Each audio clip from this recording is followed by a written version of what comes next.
Hoy, en Altavoz, tengo una historia que me atravesó el pecho. Una historia de amor, de transformación, de esas que rompen todo lo que creemos entender sobre ser mamá. Hoy abrimos el corazón con una mamá valiente que no solo aprendió a mirar más allá del cuerpo, sino que eligió amar desde el alma.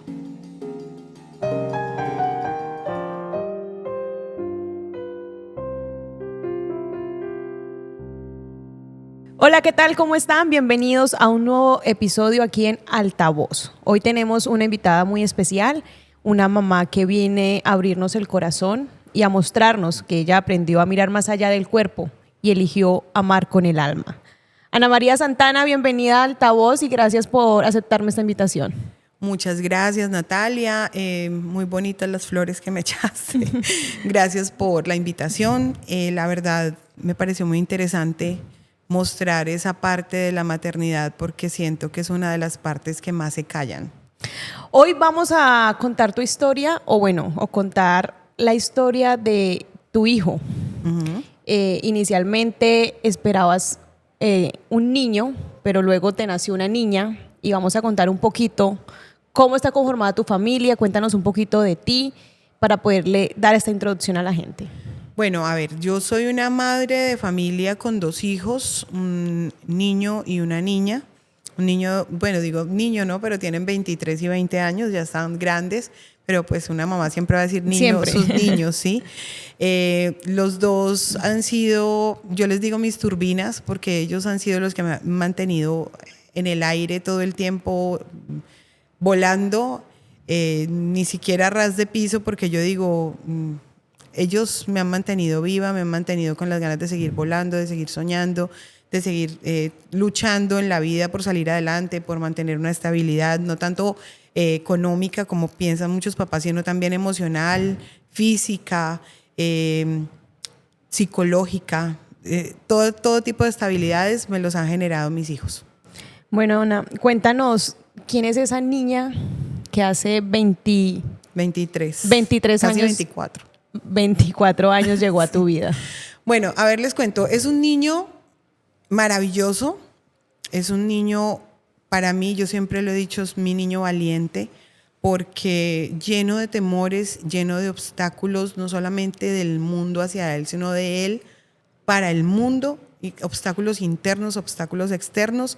Decidió asumir su rol, asumir su vida, crear una identidad fina, firme y segura a pesar de que todo lo tenía en contra.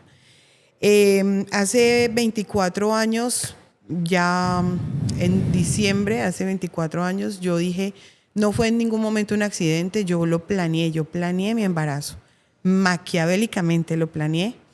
Hice que el papá de mi hijo me invitara a su casa, fue todo planeado, o sea, con lápiz y papel, fecha de quedar embarazada y todo, porque yo quería tener un hijo, yo quería ser mamá y yo le decía a mi mamá, yo voy a ser mamá como sea.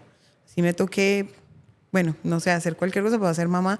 Mamá se reía de mí y me decía, pues, ¿cómo se le ocurre? Y efectivamente, cuando me di cuenta que estaba embarazada, ya tenía 5 meses, porque yo juraba que no había pasado nada. Y mentiras que sí, tenía 5 meses, me di cuenta que estaba embarazada y fui la mujer más feliz del mundo, más dichosa. Tenía 5 meses, inmediatamente me fui a hacer una ecografía porque quería saber qué era. La primera ecografía que me la hicieron en un centro médico de acá de Cartago, no se dejó ver qué tenía, pero el médico me dijo, es un niño, tiene fisionomía de niño, es un niño. Y yo, bueno, maravilloso. Inmediatamente supe qué nombre le iba a poner, porque yo siempre dije, si tengo un niño le voy a poner el nombre de mi abuelo, que era Luis Felipe. Entonces yo sabía que se iba a llamar Luis Felipe y empecé a trabajarlo como que fuera Luis Felipe. A los 7 meses me hacen otra ecografía. El médico que me hace la ecografía me dice, efectivamente vas a tener un niño. Y yo, ya, listo, Luis Felipe. Preparamos baby shower, todo era... Yo pedí que todo lo que me fueran a dar fuera blanco o azul oscuro o negro, porque eran mis colores en ese momento, porque era un poquito gótica, un poquito metalera. Entonces, el niño más anhelado. El niño por más todo anhelado. Y yo incluso embarazada iba a bares de rock y yo decía, mi hijo va a ser el más rockero. Es el más rockero. Pero entonces yo decía, yo tenía idealizado a mi hijo, porque estaba muy equivocada como mamá, porque los papás nos equivocamos, porque lo que yo considero es que los papás cogemos nuestras frustraciones, nuestros deseos, nuestros gustos y se los trasladamos a los hijos de alguna manera. Entonces, si a mí me gusta el rock y a mi hijo le gusta el rock, yo estoy orgullosa porque a mi hijo le gusta el rock. Y nos identificamos mutuamente. Pero a mi hija le gusta el reggaetón, que es en mi caso. A mi hija le gusta el reggaetón y yo, pero Alejandra, ¿por qué es así? ¿Pero por qué le gusta el reggaetón? Y yo no puedo con el reggaetón, en mi oído no me da. Entonces, claro, es como, ¿pero por qué? Y ese error me llevó a mí a marcar una situación especial que digo yo que las mamás cometemos muchos errores y para eso estamos. Somos prueba y error hasta el fin de nuestros días. Solamente cuando nos damos cuenta de que le estamos haciendo daño a nuestros hijos con ciertas cosas, corregimos. No es que seamos malas, es que somos seres humanos y somos seres humanos muy sensibles y al mismo tiempo el amor nos hace inconscientes. Porque amamos tanto de una manera tan desmedida y tan grande que no queremos que a nuestros hijos les pase nada y que queremos que nuestros hijos tengan lo mejor, pero bajo nuestro criterio, y es ahí donde erramos porque los hijos son individuales, son seres únicos, deben formar su propia raíz, deben formar sus propios criterios, sus propias creencias, sus propias vivencias y a veces como mamás nos equivocamos. Entonces, claro, cuando armé el baby shower, yo dije, yo no lo armé, lo armaron amigos míos, pero yo dije, pero que todo sea negro, blanco o azul turquí. Entonces, claro, todo llegó al baby shower, negro, blanco, azul turquí. Yo bordé las cosas de mi hijo, bordé la toalla, bordé la cobijita. Y todo con su nombre. Y todo era azul turquí. Azul turquí, negro, azul turquí. La cuna de mi hijo, todo era negro, blanco. Y el móvil, que se lo hice yo soy muy fan de Ozzy Osbourne, de Black Sabbath y de Ozzy, y yo junto con una amiga le hice murciélagos en el móvil. Entonces, te podrás imaginar. Además, como con el cuento de la época, que los niños solamente ven blanco y negro, entonces yo le hice murciélagos blancos y murciélagos negros, todo era muy niño. Llega el momento de que nazca Luis Felipe. Llego al hospital con trabajo de parto, no dilaté, me hacen una cesárea. El médico que me va a hacer la cesárea fue el que me hizo las 2 últimas ecografías que salían niño. Cuando me abre me dice, pues cuando me va a hacer la cesárea, me dice, vamos a sacar a ese muchacho, pues. Y le dije, hágale. Yo, pues metida en mi cuento, con la cesárea que le ponen a uno solamente la raquidia, pues uno está consciente al 100%, entonces viene, me raja mi panza, me saca el muchacho y me dice, ole, ¿qué era lo que vos ibas a tener? Y yo le dije, ¿cómo así? No nació. ¿Qué pasó? ¿Qué pasó? Entonces me dice, decime. Entonces le digo yo, un niño, y me dice, o cortamos mal o nos equivocamos, porque tuviste una niña. Eso fue, te lo juro, yo creo que uno de los shocks más fuertes que yo he tenido en mi vida fue ese. Porque todo el embarazo, digamos que los 4 meses de embarazo consciente que tuve, fue un niño. Y fue tratado como un niño, su baby shower fue de niño, y de repente no. De repente una niña, y quedó como, no tenía nombre. Yo pensaba, ¿cómo le voy a poner cosas negras a mi hija? ¿Cómo le voy a poner cosas de Mickey Mouse a mi hija? Pues que era como lo más negro que tenía ahí. ¿Cómo le voy a poner un móvil de murciélagos a mi hija? Dios, qué susto. Y él nació a la 1:10 de la mañana y yo, eran las 10 de la mañana, que todavía estaba en recuperación porque no me fue bien en la cesárea, y eran las 10 de la mañana y yo no había podido cerrar los ojos en ningún momento, ni descansar, porque para mí fue un shock tremendo. Cuando me entregan a mi hija, yo reviso que de verdad sea una niña, porque fue muy impactante, y pues efectivamente era una niña. Yo no sabía qué nombre ponerle, pasaron 3, 4 días, yo no sabía qué nombre ponerle, no sabía, le ponía la ropa que tenía de niño, pero yo ya estaba desesperada por ponerle todo rosadito, ya yo no quería volverle a poner nada negro, ya no le puse los murciélagos. Y en ese momento, ¿cómo sentiste que fue esa conexión? No, con el bebé. Con mi bebé la conexión fue inmediata. Sí hubo un shock por el tema de identidad de género que yo tenía en mi cabeza, aunque la identidad de género no la doy yo, ni la da el cuerpo. Pero en mi cabeza sí fue un shock, porque nosotros somos muy enseñados a que la niña tiene que ser rosadito, el niño tiene que ser azulito, blanquito, pero una niña pues de azul, no, ay, fatal, ¿cómo vas a vestir una niña de azul? O que la niña va a jugar fútbol, no, fatal, la niña cómo va a jugar fútbol. Que el niño quiere bailar ballet, no, pero el niño cómo va a bailar ballet, el niño cómo se Sí, va a claro, poner en esa rosada. sociedad hemos estigmatizado como ciertos roles para las niñas o para las mujeres y otros para los niños. Somos sexistas, hay que decirlo. Pero digamos que en ese momento mi shock era más por eso, pero la conexión con mi bebé fue inmediata. Como yo quería tanto ser mamá, era mi anhelo más grande y lo disfruté al máximo. Fui una mamá, soy una mamá entregada, yo sigo siendo una mamá entregada. Soy 90% mamá y el otro 10% No, es que con lo ese trabajo no se tiene acaba. fin, No, jamás. jamás. Y ya después de eso fue como empezar otra vez a replantear, o a replantear, no, como a cambiar el chip de decir, "Tum, una niña". Y empiezo a trabajar el tema con mi niña.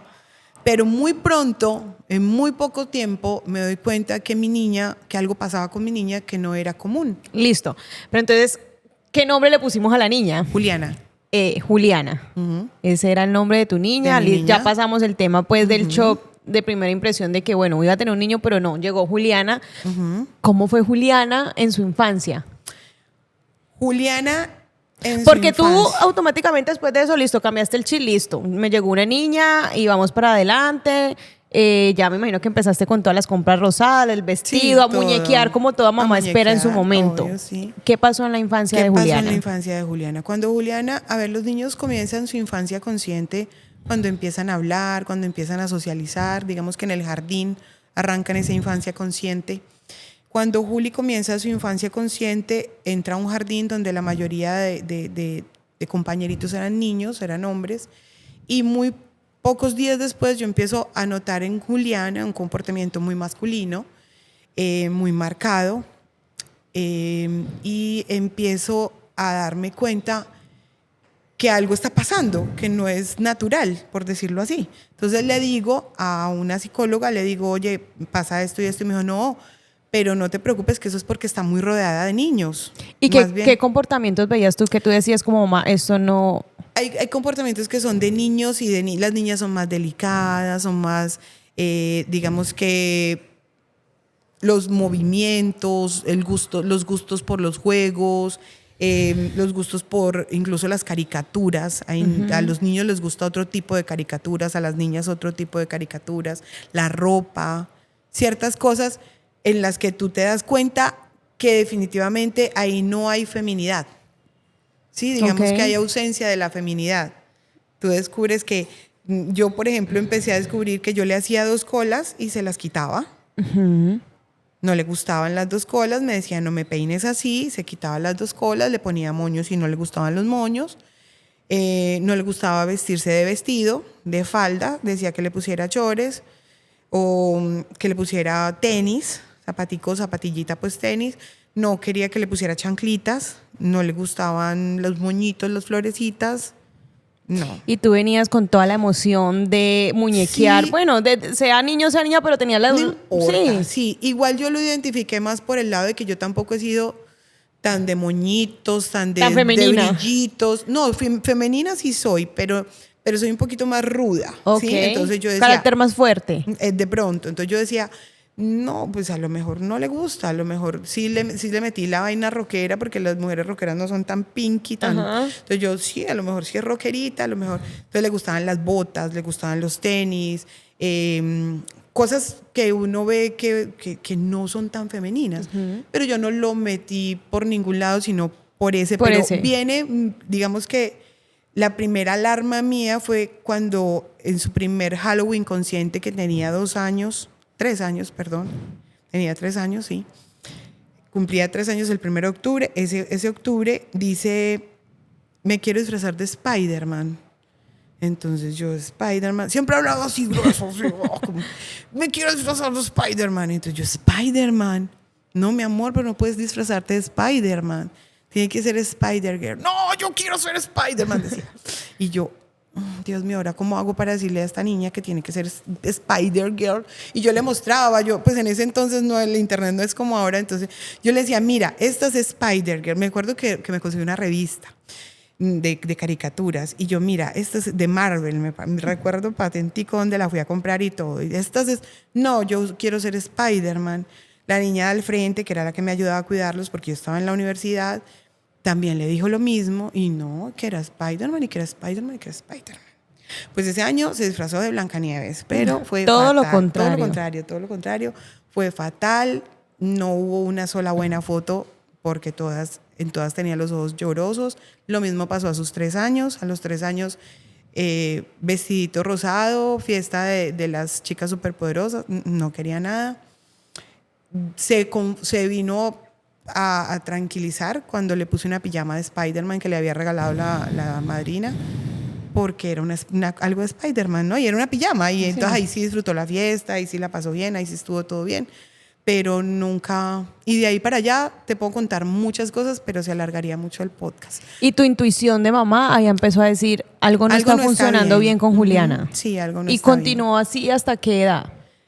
Bueno, cuando tenía 10 años, que iba a pasar a bachillerato, le regaló un computador portátil pequeñito, muy femenino, muy rosadito. Y un día voy y miro allí y había abierto en una red social un perfil que es... bueno, se iba a llamar Luis Felipe, ¿no? Ajá, inicialmente. Sí, ese detalle es importante. Y entonces abro el portátil y miro, y en Facebook tenía un perfil que decía Luis Felipe Santana. Y pues el único Luis Felipe Santana que yo conocí era mi abuelo. Mi abuelo ya estaba muerto hacía rato. Y yo, pues, ¿quién más va a tener un perfil de Facebook en el computador de Juli que se llama Luis Felipe Santana? Juli. Eso, pues inicialmente yo me asusté, ¿no? Pues no es agradable sentir que tu niña tiene una identidad masculina. Pero quiero hacer ahí un stop, porque yo creo que van a haber muchas mamás que nos están viendo y que pueden estar pasando por una situación igual. ¿Qué sentiste? ¿Qué emociones sentiste en ese momento? Susto. Rabia, confusión, susto, miedo. No, susto. Miedo, pánico. Pánico. No hay otro sentimiento, es pánico. Es tan pánico que no me atreví a decirle nada. No le dije nada. Hasta mucho después.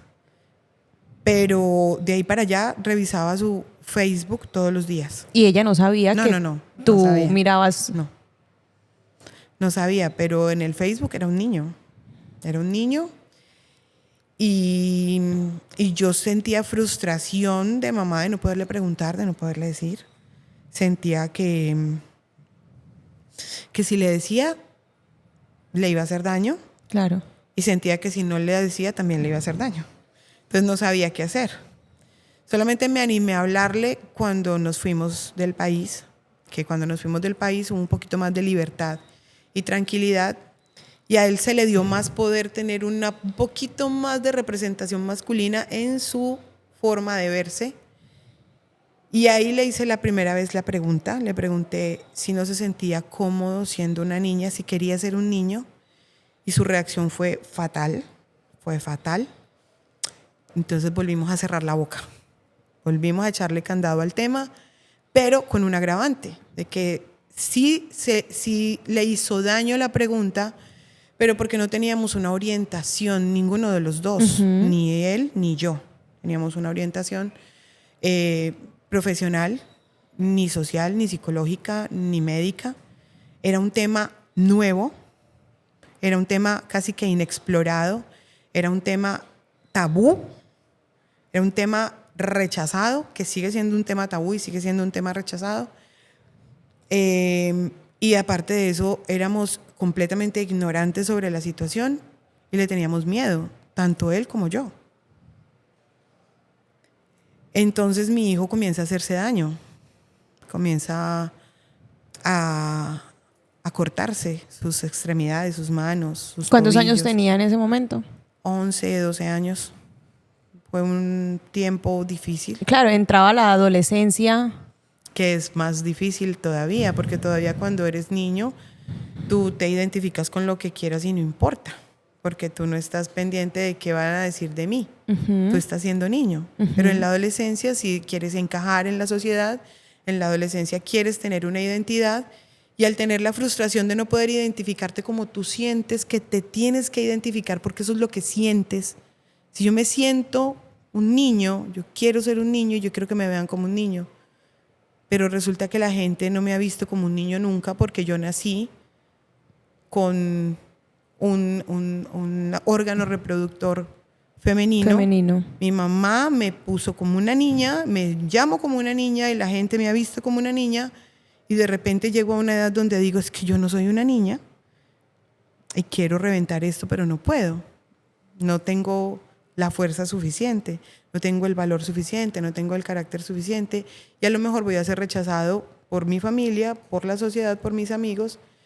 ¿Y cómo manejaste ese tema con su entorno, con el círculo, su núcleo familiar más cercano? No, pues su núcleo familiar más cercano era yo en ese momento, y su hermana, pues obviamente, y mi pareja en ese momento. Pero digamos que yo lo sabía, él lo sabía, pero nadie decía nada. Lo hablaba. Nadie lo hablaba. O sea, era una conversación. No era ni una conversación. Pendiente. Primero una conversación pendiente, pero era un tema que nadie tocaba y sí. Dejémoslo ahí. A ver. Ni siquiera lo hablábamos. Solamente una vez me llaman del colegio, porque en el colegio le descubren sus cortadas. Yo no había visto, ahí fue donde me doy cuenta pues que está cortándose las muñecas y que está cortándose partes del cuerpo. Voy al colegio. Donde vivíamos pues hacía mucho frío, entonces él todo el tiempo tenía un jumper, un polerón, le dicen allá, un saco. Nosotros vivíamos en Chile, tenía un saco, todo el tiempo estaba tapado, se tapaba su cara, no era, no se dejaba era ver. La manera era de como, decir, no soy yo, estoy viviendo en un cuerpo que exacto, no es el mío. No quiero que me miren. Yo pensaba, es la adolescencia. Sí. Es la adolescencia. Pero yo sabía en el fondo lo que estaba pasando. Entonces voy al colegio y me dice la psicóloga del colegio, ¿usted sabe lo que está pasando con su hija? Entonces yo le dije, ¿qué hizo? Y me dijo, ¿qué se está haciendo? Entonces la mandó a llamar, que estaba en el salón de clases, viene y dice, Juli, necesito que te quites el polerón, le dice la psicóloga. Y se pone a llorar y dice que no. Necesito que te quites el polerón. No. Y hace una pataleta súper de rebeldía. Finalmente se quita el polerón. Y le vemos las marcas en las muñecas, que no era una, dos, tres, eran muchas, en las dos muñecas. Y ya empezó pues el tratamiento, ya yo me preocupé demasiado, ya empezamos a preguntarle qué pasaba y empezó a mostrar ya que estaba haciendo un rechazo por ella misma. Estaba rechazando su cuerpo, estaba rechazando su identidad y es una forma que tienen casi todos los niños que tienen procesos traumáticos de identidad. Decimos traumáticos porque pues que viviéramos en una sociedad donde todo es aceptado fácilmente, pues no sería traumático, ¿no? Pero en esta sociedad en la que vivimos, y eso que estábamos en un país donde la mente es un poquito más abierta. Sí, porque Colombia es más complicado. Y llega este momento pues en el que yo me doy cuenta que se está haciendo daño y ahí sí me siento y le digo que puede confiar en mí, que me puede decir lo que en ese momento quiera. ya piensas, va a tocar el tema que nunca hemos querido tocar. Pero no tocarlo como, usted quiere esto, usted es esto, cómo se siente, cómo se identifica. No, era, confía en mí, hábleme, dígame qué siente, dígame cómo le puedo ayudar, dígame por qué está haciendo esto. Y poco a poco fue soltando, ¿sí? Que esa es otra cosa que los papás nos equivocamos. A veces queremos que los hijos nos digan todo ya. Sí. Dígame ya, no. A su ritmo. A su ritmo, a su modo, cómo se vaya sintiendo cómodo, ¿sí? Es como aprender a nadar. Si te tiras al agua y intentas nadar, te ahogas. Vas a tragar agua un montón. Pero sí, poco a poco te acostumbras, obviamente. Entonces, es más o menos lo mismo. Darle confianza a los hijos es esperar tranquilamente, es tener paciencia, que ellos poco a poco vayan teniendo confianza, sobre todo cuando son temas delicados, como este tema. Inmediatamente yo me empiezo a dar cuenta que yo estoy perdiendo a mi hija y que yo tengo que aprender a amar a un hijo. Pero tampoco era un tema que se hablara abiertamente. Un día de tantos me confiesa que no le gustan los niños, sino que le gustan las niñas. Yo le digo, está bien, hija, no hay problema. Pero eso como mamá... ¿Fue un shock? ¿Fue un alivio? ¿Qué emociones pasaste eso? A estas Yo creo que alturas, venías con una carga emocional grandísima, pues porque lo sentías muy... dentro, pero no lo expresabas o no había una claridad, listo, mamá, me pasa esto, sí quiero esto, no. Era como pensamos, especulamos que es así, pero no. ¿Qué sentiste cuando ya como que, A ese punto yo ya había hablado con la psicóloga y yo ya le había dicho que yo sospechaba eso. Yo le decía, no le puedo asegurar porque no me lo ha dicho, pero yo lo sospecho desde siempre. Y la psicóloga lo que me dijo es que dejara que era ella en ese momento, me contara y me dijera. Me dijo, deja que ella sea la que te cuente y que te diga. No la vayas a presionar porque a lo mejor presionamos una situación que no es la real. Yo dije, bueno, está bien. Entonces yo ya tenía en mi corazón la sensación de que así era, pero pues tampoco le iba a presionar. Además que yo siempre he sido una persona un poquito no, yo he sido muy abierta, mentalmente abierta, yo no he sido cerrada como, esto no puede pasar, no puede ser así. Y eso de pronto nos ayudó mucho, porque yo dije, bueno, es mi hijo y es mi hija, lo que sea, pero es mío, lo deseé como nada, no le voy a rechazar ninguna decisión que tome.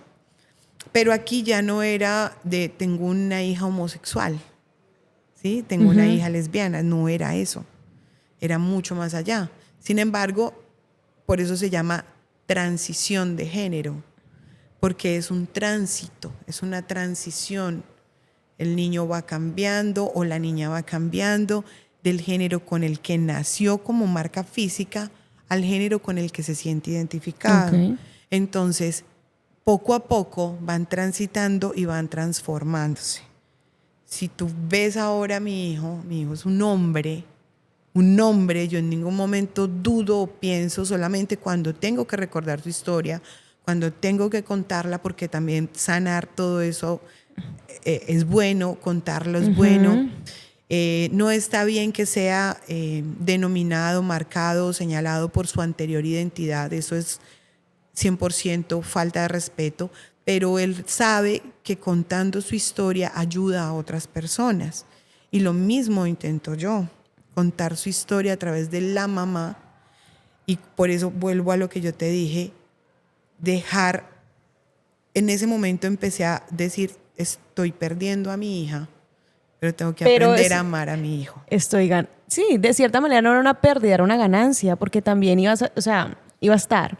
El tema de que ahora que soy mamá, nosotros siempre vamos a amar a nuestros hijos como vengan. Sí. Porque hay personas ahora, digamos, de adultez que son malas, que no tienen buenos comportamientos, pero la mamá toda la vida va a ser mamá y va a ser su hijo y lo vamos a amar como sea. Sí. Te enfrentabas a una sociedad que no estaba bien visto o no estamos educados como se debe para tener este cierto tipo de cambios en las personas, pero son personas, siguen siendo seres humanos buenos, con valores, simplemente que tienen un gusto o una identidad diferente con la que nacieron. Te voy a decir, nosotros teníamos una sola preocupación, tanto mi hijo como yo, y no lo sabíamos. Desde el comienzo, tanto mi hijo como yo teníamos una sola preocupación, que era lo que nos impedía tocar el tema, era lo que nos impedía aceptar la situación y era lo que nos impedía generar los pasos para el tránsito correcto. Y ese tema era mi mamá. Mi mamá, una gran mujer que extraño y voy a extrañar hasta el último día de mi vida, hasta que la vuelva a ver. Era una mujer muy estricta y eran criados de una manera... En cierto modo homofóbica. En cierto modo. Y a mi hijo le daba pánico. Porque él estuvo mucho tiempo con ella y sabía que ella era homofóbica, sí, claro, de alguna manera. Que iba a tener algún rechazo de su parte. Pero también el gran amor de mi hijo era su abuela. Y obviamente pues era mi gran amor también. Y los dos teníamos muchísimo miedo de herirla, muchísimo miedo de decepcionarla.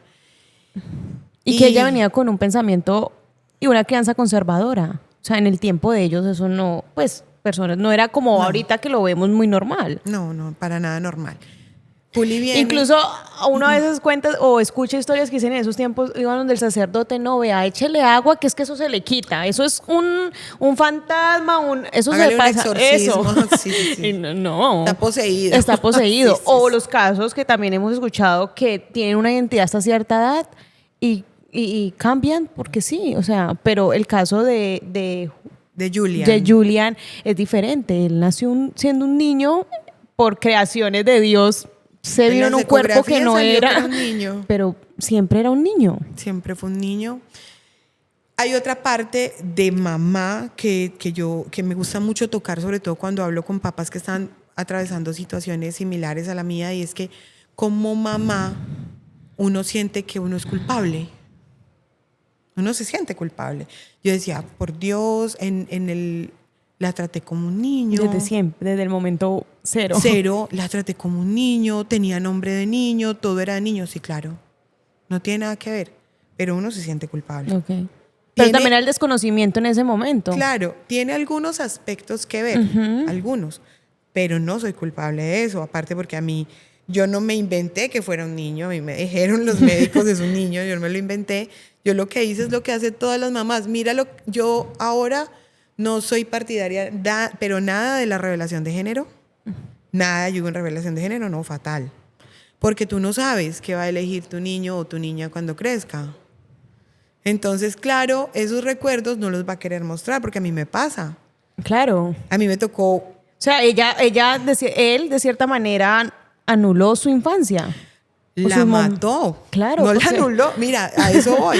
Es un duelo. Tú decías ahora, es más una ganancia que una pérdida. Es una gran ganancia, pero es un duelo. Es una pérdida. De hecho, yo leí un libro que no recuerdo el nombre en este momento, donde son dos papás de un niño, de una niña trans. Se dice niña trans cuando se identifica como mujer, se dice niño trans cuando se identifica como hombre. Estos papás de esta niña trans le hacen un funeral a su hijo, perdón.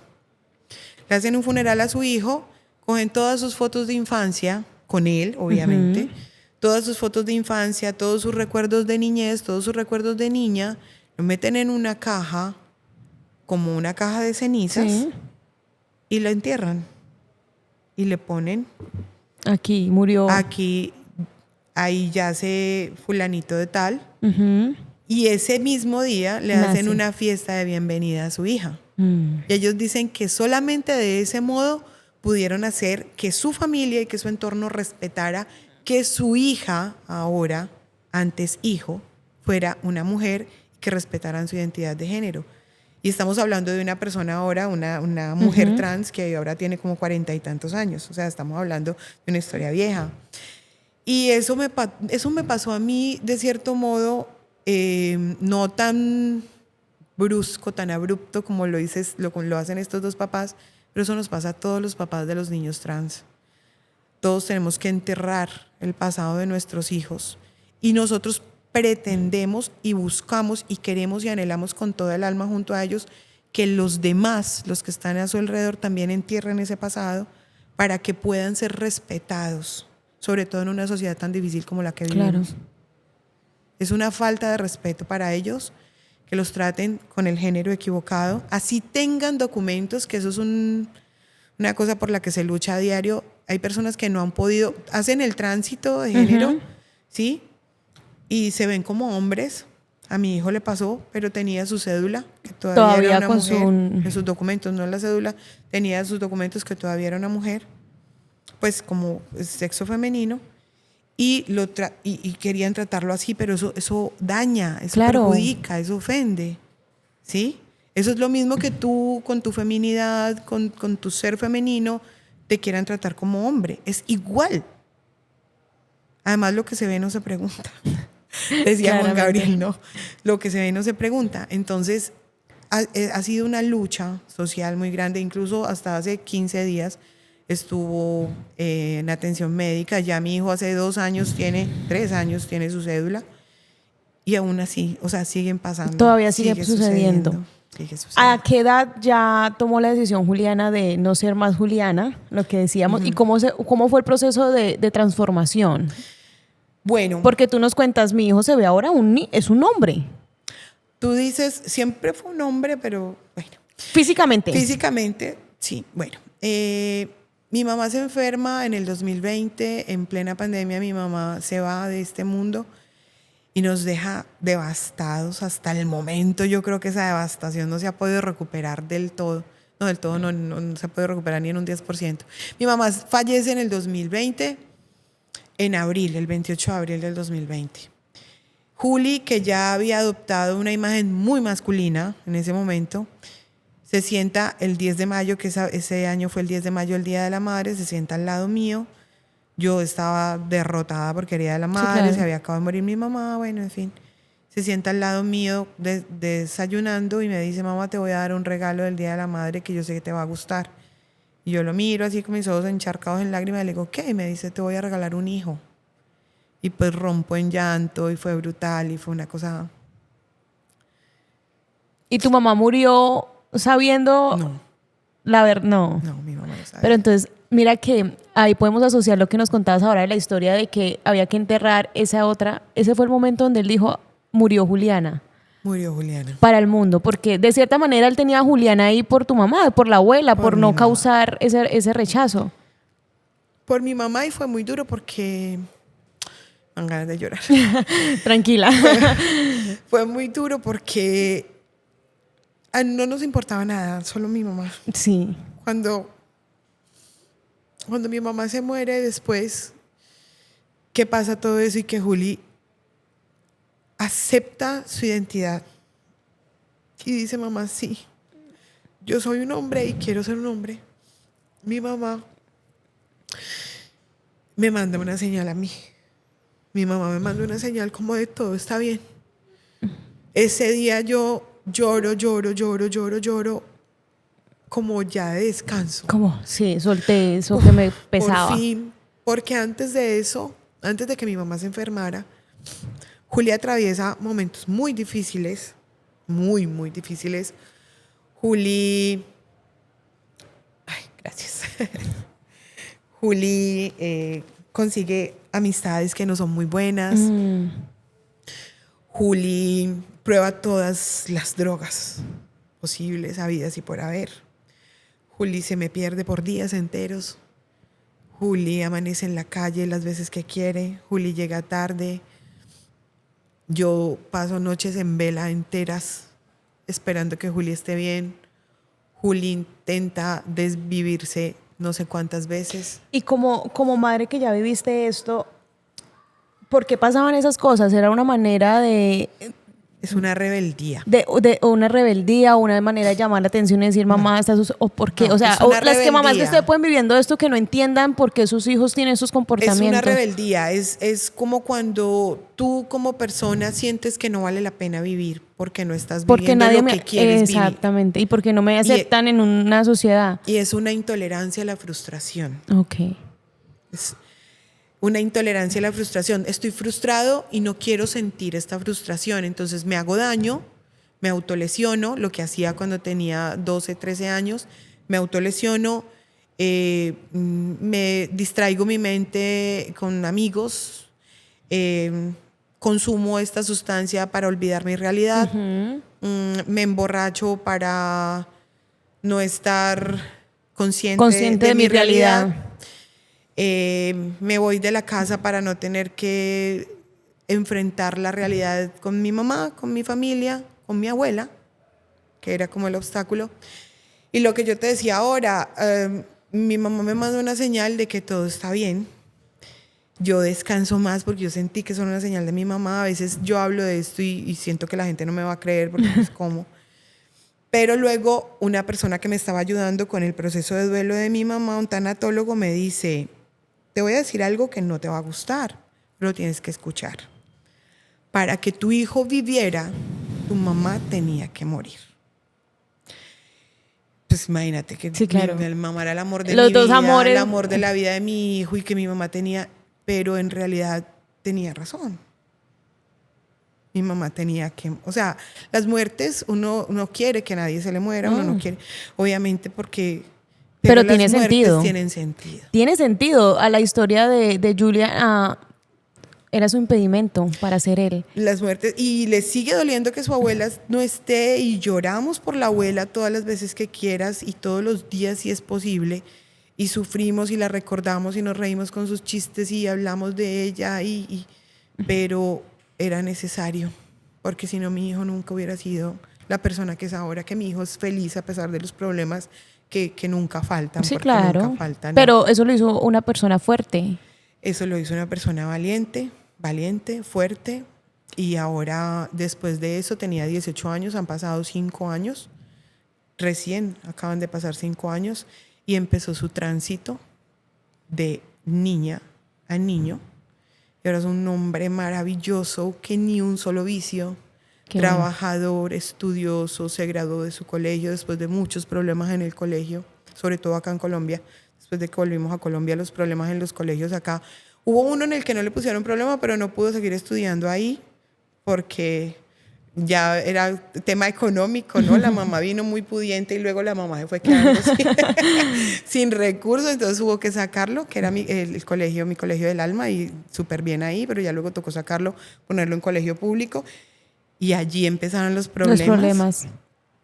Y tocó sacarlo del colegio hasta que hiciera su tránsito, y ya cuando tuviera todo su tránsito hecho, volverlo a meter al colegio, como Luis Julian.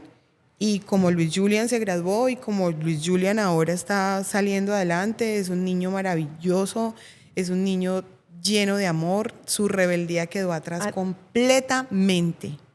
Mi hijo no tiene nada de rebelde. Es un Y niño centrado. que se ama, que se cuida, que va al gimnasio, que se toma vitaminas diariamente, que está pendiente de su salud, que hace caso a la mamá con 23, casi 24 años, y es lo que la mamá diga, que no se trasnocha, que no consume, de pronto sale con un amigo por ahí, pero mi hijo cambió por completo. Y tú tienes otra hija. Una hija Una maravillosa hija. también. O sea, Dios te dio un hijo y te dio una hija. Exacto. ¿Sientes que tu rol de mamá cambió a raíz de toda la situación que se vivió con Julian? Sí, claro. O sea, ahora ya con tu hija Claro. es claro. diferente. Y aprende uno a respetar. A veces no respetamos a los hijos, no porque no los queramos, ni porque seamos malos papás, ni nada. No, sino porque estamos en el afán de que nuestros hijos hagan nuestra santa voluntad. Entonces usted tiene que hacerle caso a su mamá. Yo a mi hija todavía le digo, hace 2 horas le dije, es que usted me va a hacer caso a mí toda la vida. Y me dijo, ¿pero por qué? Y si yo me caso y tengo hijos y tengo mi esposo y estoy viviendo en otra casa, ¿por qué le voy a hacer caso? Y yo, ¿por qué ahí? Entonces usted no me va a hacer caso porque yo le diga, sino porque usted me va a llamar y me va a decir, mamá, ¿qué hago? La niña se me enfermó. Ahí es donde usted me va a hacer caso a mí. Entonces le dio risa, me dice, mamá, tienes toda la razón. Por eso, nosotros los padres estamos siempre dados a que los hijos nos tienen que obedecer y que somos los dueños de la voluntad absoluta. Y que queremos que ellos hagan lo que nosotros en algún momento no hicimos. Cumplan como por... Y no es así. Lo que yo te decía hace rato, le entregamos todas nuestras frustraciones, A nuestros deseos, hijos. nuestros anhelos, nuestras metas, nuestras visiones a nuestros hijos. Tome, hágalo. Y no funciona. No es así. Ana, ¿qué mensaje le das a todas las mamás que hoy en día están pasando por esto? Bueno. ¿De dónde se tienen que aprender? ¿Por dónde empezar? No hay una sola herramienta, la más efectiva, la más... Nos impulsa todo, el amor. Si tú amas a tu hijo, si tú amas a tu hija, no importa nada. Ahí tienes la herramienta suficiente. Eso te lleva a la oración, eso te lleva al perdón, eso te lleva a sanar a ti misma, eso te lleva a superarte a ti misma, eso te lleva a empoderarte. Una mamá empoderada, una mamá que ama a sus hijos, es una mamá empoderada. Es una mamá que defiende a sus hijos como leona, es una mamá que no le importa qué sacrificio tenga que hacer. Además, deja de llamarlo sacrificio porque sabe que lo está haciendo por su hijo.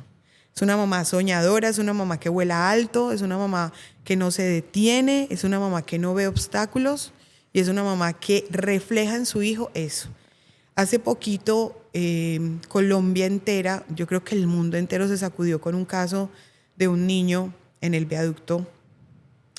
Y ese niño me conmovió mucho. Y esa noche que eso pasó, me senté y le escribí una carta a mis hijos y eso se volvió viral. Eso era para mis hijos y eso se volvió viral. Y yo decía ahí a mis hijos que a mí no me importaba su condición. Cuando, a ver, tú eres mamá reciente de una cosa hermosa, divina, que es mía. Cuando a ti te preguntaban qué va a ser niño o niña, ¿tú qué querías? ¿Que fuera sana? Sí, yo le decía que fuera sana. Sano, lo que viniera. Lo que viniera, pero que viniera bien. Salud. Eso tiene que permanecer por toda la vida. Para toda la vida. Tú no puedes pensar, tiene que ser una gran mujer, tiene que ser un gran hombre. Que sea sano. Sí, ya lo otro se que forja en el sea camino. sano. Lo demás Llega. se va dando. Si es un niño sano, sano en todos los sentidos, sano emocionalmente, sano físicamente, sano psicológicamente. Si es una persona sana, es una persona buena. Y si es una persona buena, tú no tienes que preocuparte por lo que tenga entre las piernas o por cómo Sí. se identifique. Después de que haga el bien, no haga el mal, todo está perfecto. Entonces, el mensaje que yo le diría a todas las mamás y a los papás es que mantengan ese anhelo del embarazo, no importa lo que sea, lo importante es que esté sano en todos los sentidos, que no importa nada más. Ana, yo creo que tu historia había que contarla en altavoz porque hay muchas familias que hoy están atravesando por lo mismo, pero mira, estás aquí, hoy tu hijo es excelente, es un ser humano maravilloso, valiente, fuerte, que lograron pasar todos esos obstáculos y creo que tu historia va a tocar a muchas mamitas, a muchos papitos que hoy nos escuchan y que eso no va a dejar de amarlos, no va a dejar, el sentimiento no va a cambiar. Siempre van a seguir siendo nuestros niños, así tengan 50 años. Y te agradezco por ser tan valiente, por ser una mamá fuerte. Te felicito porque sé que es duro, es complejo. Todavía el mundo no está preparado para vivir situaciones así. No nos preparan. No. Creo que eso no es algo que viene en la crianza, sino que siempre se ha visto como un tabú y eres una mamá muy valiente. Muchas gracias por estar aquí en Altavoz. Gracias, Nata. Y bueno, para despedirme, yo sí quisiera decir una última cosita y es que yo sé que no es fácil pasar una transición de género con ninguno de nuestros hijos. Si alguien que esté escuchando es una mamá o un papá que está atravesando esta situación y se siente confundido, que me busque. Yo no soy la mamá más ducha en el caso, pero también he estado confundida y también he tenido que buscar salidas y hubiera querido tener una mamá como yo que me ayudara. Pero si yo puedo ayudar a otros papás, aquí estoy. Genial. Aquí al final de este video les vamos a dejar las redes sociales de Ana para que el que esté interesado, el que quiera hablar un poco, conocer un poco más a profundidad su historia, le escriban. Te esperamos, los esperamos en un próximo episodio con una nueva historia que sé que va a tocar a muchas personas que hoy nos ven. Chao, chao.